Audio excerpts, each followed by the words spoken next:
Kia ora, g'day, welcome back once again. Here this time with another reaction to the Killing Field, the Four Corners documentary on the allegations of Australian Special Forces war crimes. So, this is part 2. So let's jump back in.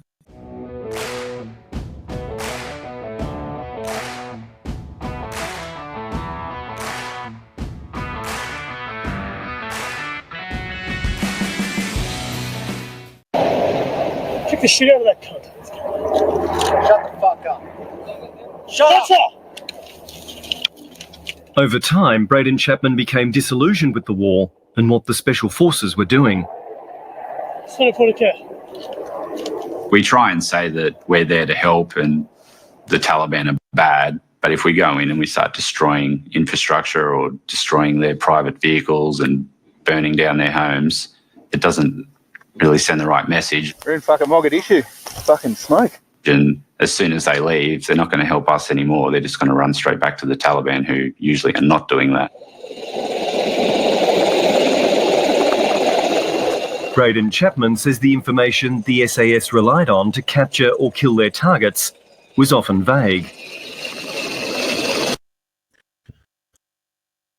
He says that the information that they often relied on to capture or kill targets was often vague.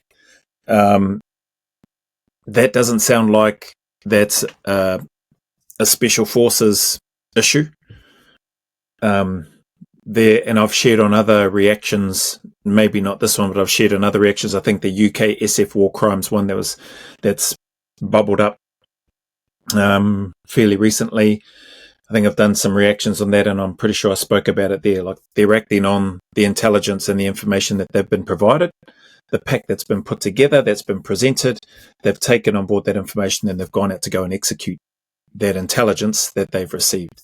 So, yeah, often vague, doesn't, the intelligence, I don't think there's ever been, or I don't know about ever been, but I think it's hard to get concrete, pinpoint, 100% accurate across all aspects of the intelligence pack that a unit receives. And so having vague intelligence shouldn't be a surprise. It shouldn't be a surprise, and I doubt it was a surprise to the operators, regardless of which country or unit they're from. When we would get intelligence briefs, they would be saying stuff like, fist-length beard, wearing Afghani clothes, just really basic descriptions of people. Doesn't sound real intelligent, when you hear the term. Time for your intelligence brief. The person of interest that we're looking for is a male aged between approximately whatever and whatever, who has a fist-length beard and is wearing local farmers' clothing. Doesn't sound that great. Unless they had a photo, which they didn't always, and more times than not they didn't. So it could be anyone in the population. No idea who it is. But most of the time it was a really simple description of the average Afghani man. Well, again, I don't know what else is going to be shared or said about that, but that's the intelligence and or vagueness of and or the lack of intelligence. That's not the Australian SAS's issue. That's not their problem. They're acting on the information that's been provided to them to then go out and execute the task or the job. And then whilst they're on there, and or if they've got eyes on and they're getting other intelligence and other information and or photos and collection and gathering all that stuff and bringing it back, well, then they're using it to hopefully help formulate a bigger picture and add more potentially missing pieces to the overall bigger picture or the bigger puzzle.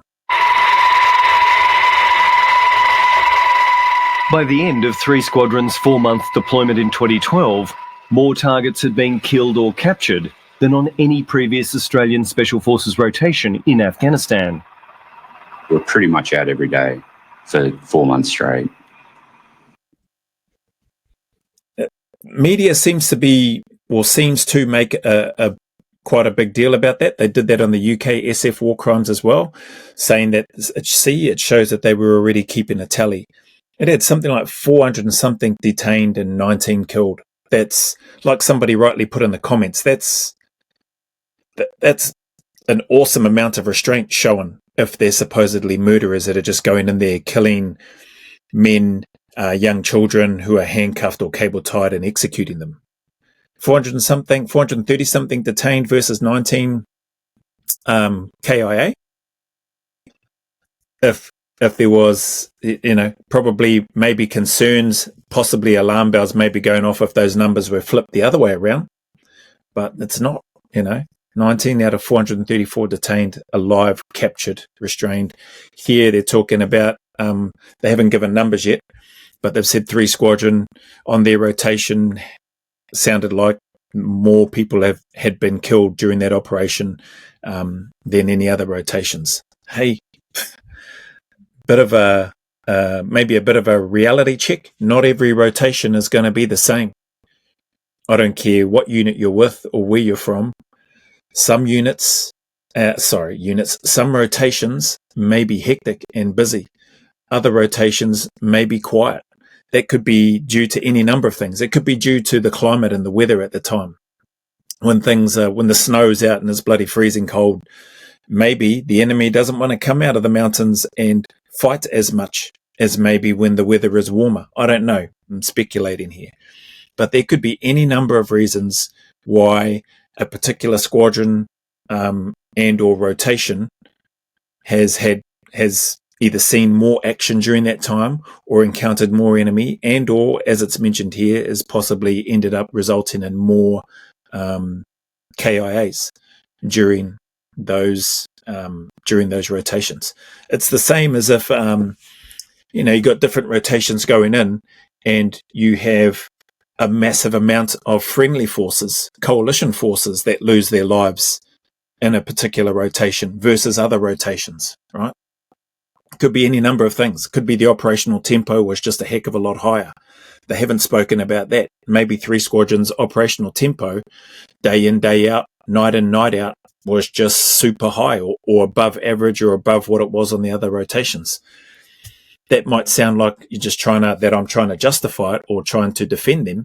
I think I'm just trying to give some context to the very broad and vague here, or generalized comments that have been made by the media to try to paint this picture of war crimes.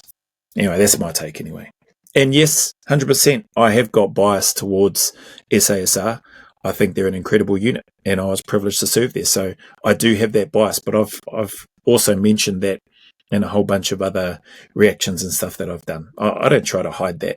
But I also acknowledge that if there's stuff true, and so if I saw faces of people that I recognize, that I know from my time, who called out certain people for having done things, and I knew those people to be people of integrity, high morals and values set, I'm probably going to believe them personally and be gutted that that stuff happened, if it happened. I can't remember the exact numbers, but at the time, I remember someone saying that we captured the most people for an SOTG deployment up until that time. So you were busy? We were busy. And what's wrong with that? He doesn't remember the numbers, but he remembers somebody saying that we captured the most during an SOTG, so Special Operations Task Group, during that time. Nothing wrong with that as far as I'm concerned. You've used the terms captured, that again, war crimes and narratives and pulling out things or looking to frame and highlight things in a certain way.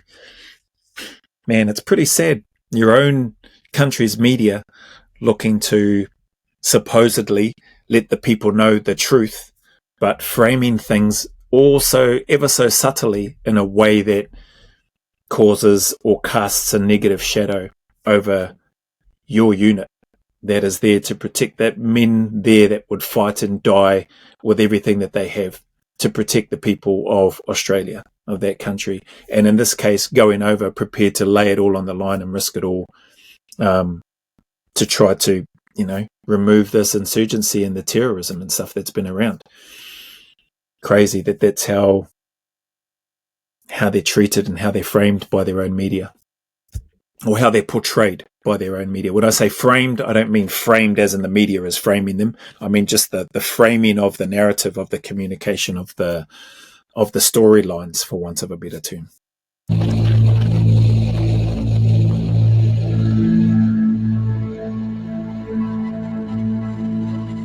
For the Australian military, the war in Afghanistan was centred on one province, Uruzgan. For 13 years, the Australians fought to stabilise this poor and mountainous region, losing 41 soldiers along the way. The Special Forces would do the vast bulk of the fighting and killing, conducting thousands of operations. The vast majority of our special operations soldiers are highly professional and, quite frankly, remarkable men. Highly trained, highly professional men of high integrity who have done a very, very demanding job for us in very arduous circumstances. Glenn Collins. It's well said by that guy. I think it said former defence lawyer. Was a military lawyer who advised Special Forces on the legality of their Afghanistan operations. I was involved in planning day and night for daytime operations and nighttime operations, and there was always an element out in the field, always. So there was always some activity happening outside the wire, but there was a very high operational tempo whilst on rotation. He talked, and the guys that I caught up with, including the guys, from the photo in my intro there and standing in the cage next to Ben Robert Smith, where I blanked out the other faces and that though, or the vast majority of the other faces that I needed to blank out. They were all saying the same thing, man. Their operational tempo was high. They had not been home for very long. And I think I spoke about it in another video. Like, those guys could have been anywhere in the world that night or anywhere, with their families. They chose to come and support me on that night at a cage fighting event there in Perth at the Italian club. And, they just, they likely will never know the impact and how much that meant to me at that time, because I was already out of the unit. But then getting an opportunity to talk with some of the guys, including RS, Ben Robert Smith, they were feeling the pinch of the rotations that they were on and that they were going through. And I could tell that they'd been through a lot and that the tempo was high. Taught them who they could lawfully target and who they were forbidden to kill, including people who had surrendered or were wounded. So would you say that these special forces knew about the rules of war? Intimately. So there's no excuses for committing any sort of breach outside the rules of engagement or any crime for that matter? No excuse in terms of the training is provided and the understanding, absolutely. Yeah, the guys there in the unit, even during my time, we understood the rules of engagement, and they're very, very easy to understand. Things may shift and change in terms of the dynamics out on the battlefield. Emotions can play a part in that as well, don't get me wrong. But yeah, I like what the lawyer said. Like, they would have a very clear understanding of what those, what the rules of engagement and stuff are. So yeah, that's a good point.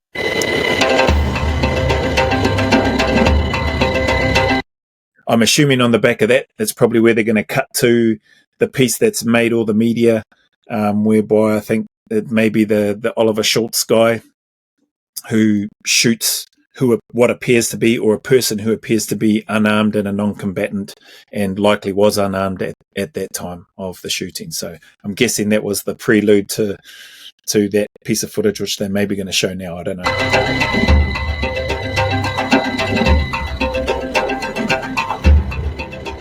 Just weeks into Braden Chapman's deployment in early 2012, his patrol is going hunting. They're heading for a place called Dehrawad. Their target, a Taliban bomb maker. The entire operation is captured on a helmet camera worn by one of the SAS soldiers on this raid. What this video reveals is a deadly firefight at a Taliban bunker that would go on to spark lethal retribution by one SAS soldier. I landed with one patrol, and as we came up over a hill, we heard gunfire, And then from there, we could see that the patrol that was walking across the front of a mud hut was getting shot at. When I came over the hill, the soldiers looked like little ants running everywhere, trying to get away. The SAS are accompanied by Afghan special forces known as the Wakunish. The Australians call them whackers. That patrol that came under fire, they had a Wakunish with them. He was killed pretty much instantly and right in front of the entrance to the mud hut. I believe there are at least 4 people in there, maybe 5. And there was one guy with a PKM who was laying in the entrance, and he was just firing out the entire time until they started throwing grenades in there. One Australian soldier wants to throw in a thermal grenade and destroy the entire structure. Thermo, the gun! Want another one? Thermo! Get the fuck out of the way, cunt! Leading the charge is an SAS operator who we'll call Soldier A. And even as other soldiers came in to assist and they had grenades with them, he was like, give me the grenade. And they were handing him over to him and he was finishing it off. And he was telling everyone else to get back. Why was he so fired up? He started it and he wanted to finish it. Get the fuck out of the way, cunt! Get out of there! Well, that could be. That could be the only reason, because he started it and wanted to finish it. That could be part of that. It could also be that he didn't want anybody else, if he's just seen one of the Afghan local operators that they had with them lose their life. It could be that he didn't want anybody else to, and that he didn't want to put anybody else at risk of potentially losing their life, and that he would rather it be him to lose his life than them. I'm not saying that that's what's going on. It's just, it's, unless old mate here is a mind reader, and can say without a doubt he started it, he wanted to finish it. I don't, there's probably a few different scenarios or reasons as to why this particular operator is choosing to be the point of contact with regards to use of the grenades.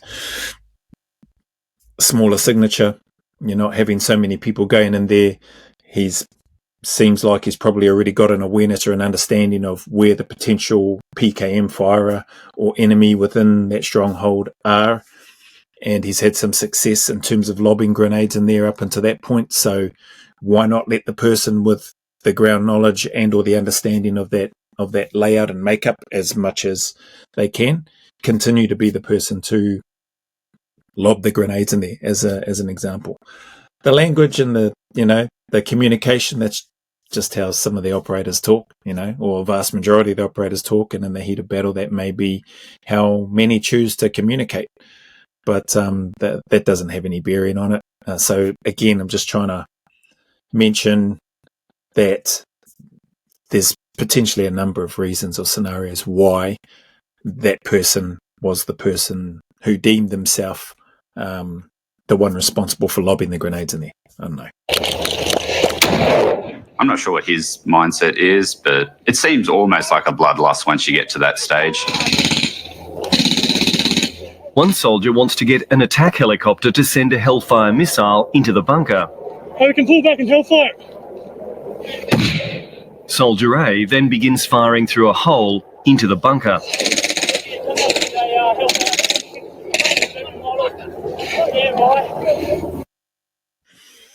Again, we heard the guy, and again, credit to him for showing his face and being willing to do that. The signals guy mentioned that he doesn't know what was going on in the guy's mind or head.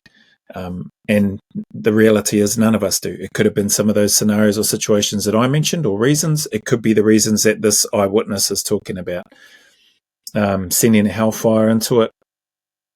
Hey, if you look at that through another lens, there's the opportunity to stand back from that and not risk operators getting caught or getting clipped by either a lucky shot or the enemy doing one last kamikaze burst, for want of a better term, and injuring and or worse, killing another operator on their team, whether it was a local Afghan Afghani operator or an Australian soldier. So there's, you can't just say that they were just bloodlust and wanting to bomb crap for the sake of it. That's not, in my experience, that's not what's going through the operators' minds. They want to achieve the mission, but they also want to look after their mates. That if you can reduce and minimize the amount of negative impact to yourself and or to your team, or to your team and then to yourself, then you're going to look to do that. And if that was an option that they had up their sleeve to call in a hellfire onto that particular bunker, then why not? Then go in and clear it after. There's a hole in the opening of what appears to be an enemy bunker stronghold. I'm going to put my weapon through that and look to try to take out whoever's in there if I can. And that's what they're trying to do. That's what's going through my mind as I watch this. I'm not seeing any bloodlust in terms of what's been mentioned in this video clip so far. Hey, let's get him out of here. Let's drag him out. Go. Soldier A orders one of the SAS corporals to throw in a thermal grenade.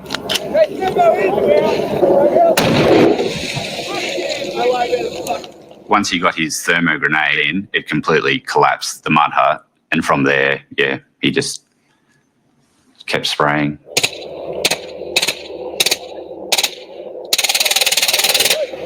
Fucking dog.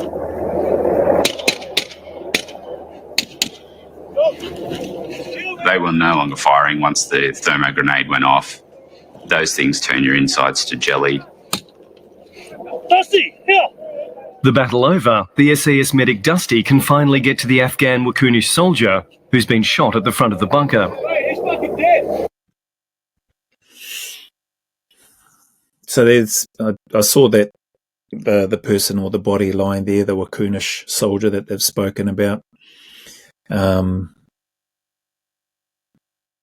fact that a thermo grenade has gone off and the damage that you see it do there to that bunker, the fact that the operator is still being cautious and he's still dropping rounds in there in case somehow somebody has managed to survive and they look to last-ditch effort, just take out one more person or try to cause harm to one more person or kill another person.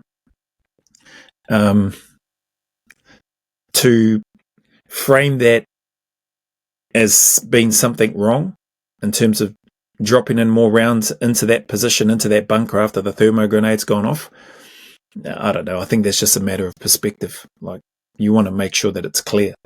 And now they can get to the guy, the Wakunish, who has, I just heard one of the guys, we can read it there, he's effing dead, it says on the subtitle.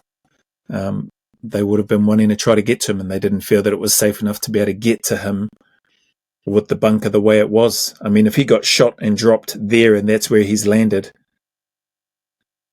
it's not a real good advertisement for other soldiers, whether they're more Wakunish or SAS operators or anybody, to go, oh, let's get in that same area, in that same line of fire where he's just been dropped and try to fight from there. Not a good idea. So, yeah, anyway. With the dust of battle still in the air, members of the SAS patrol on the ridge above pause to reflect on the battle. How'd that bunker look? He's dead. Where'd he cop him? Right up his side, machine gun burst. Yeah. Which bunker was it? Could you tell? Nah, he's a kind of bigger guy, a chubbier guy. Oh, yeah. A chubbier cunt.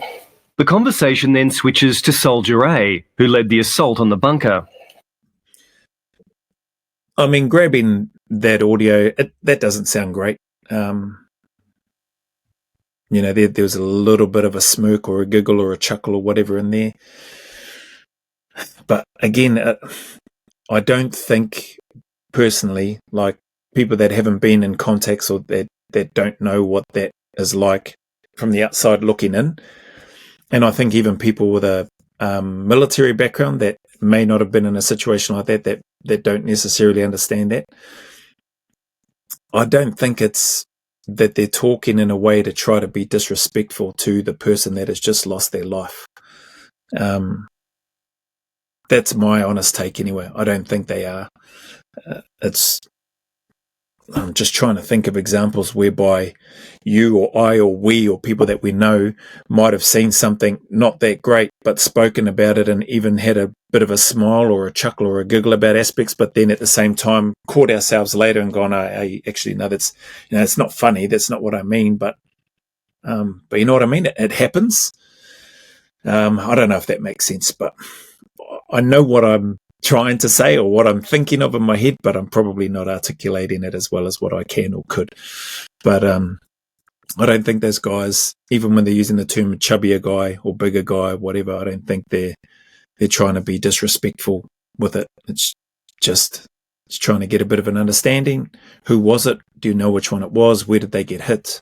And that's the descriptions that are coming back, and that's the conversation that they're having. He's pissed. Is he? Yeah, he's going off like a stupid way. No. Mate, there was no way you were going to get in that door without him getting a burst. Yeah. That's it. It was just right making sure he went third. Fortunes of war. Unfortunately, mate, it's their fucking country. That's unfortunate, but it's their fucking country.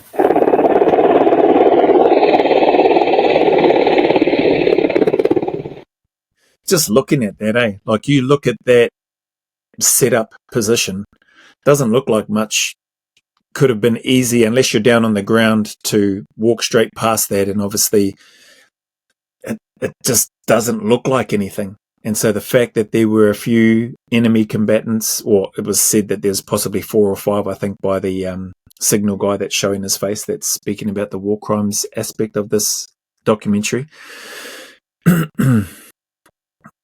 You could have almost, they would have been cautious and taking care, any structure, just in case there were people there, and it turns out that there were people, but man, you could almost have walked past that and thought, oh, that's just a derelict, space, nobody's in there, so we'll just move on. But, just goes to show you never know what can or could be in those seemingly benign looking locations. And this is what, not just Australians, but this is what the whole coalition force was having to deal with in the places that they went and the places that they worked. Situations and scenarios like this. It's tough. Soldier A is apparently furious. One of his Afghan comrades is dead. It's what happens next on a patrol to catch a Taliban target that may constitute a war crime. Sorry, I just paused that while I was having a drink. Well, the fact that Soldier A is upset that one of the Afghan soldiers has been killed, what, do you want him to be laughing and celebrating instead? Like, you can't have it both ways. Of course, he's going to be upset. He'd probably, and the other guys are probably upset, even if it, if it was one of the Wakunish that is spoken about, and or probably maybe even more so if it was an Australian soldier. But what do you expect? These are people that they've been working with, that they've likely built a relationship with. Yeah, maybe not everybody, like the other 2 guys that were talking. Not everybody's close-knit, tight, and knows everybody. Like, that's just the way it is. But for Soldier A to be feeling angry, hurt, upset about what's happened, I think that's normal.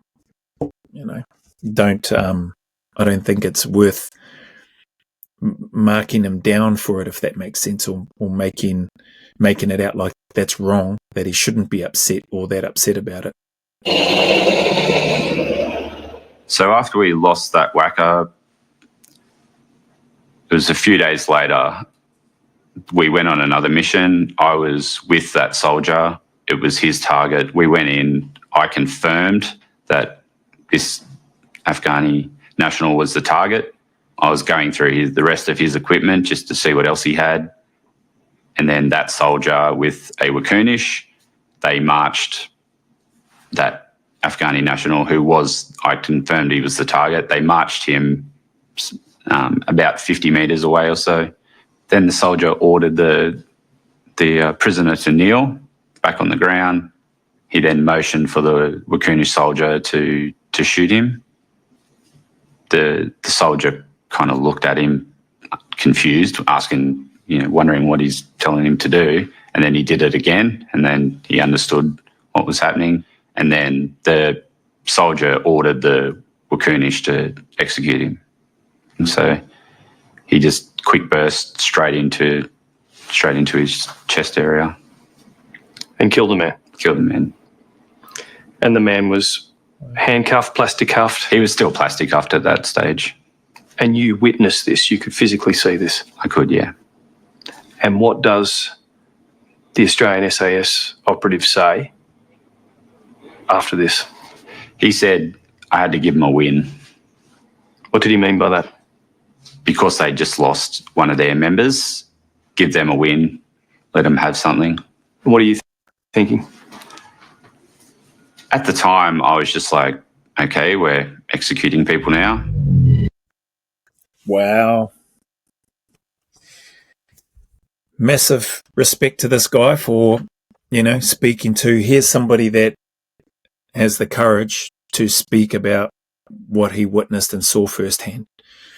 And yeah, I don't have nothing I can say about that. Like, he's not speculating now. He's not talking about, I don't know what was going on in the person's head.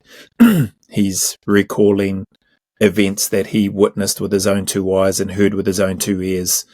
And, and he's sharing that. So that, under that rules of engagement, like, that's, he's confirmed that this is the target. This is the person that they want. They've got him. They've cable tied him. Cool.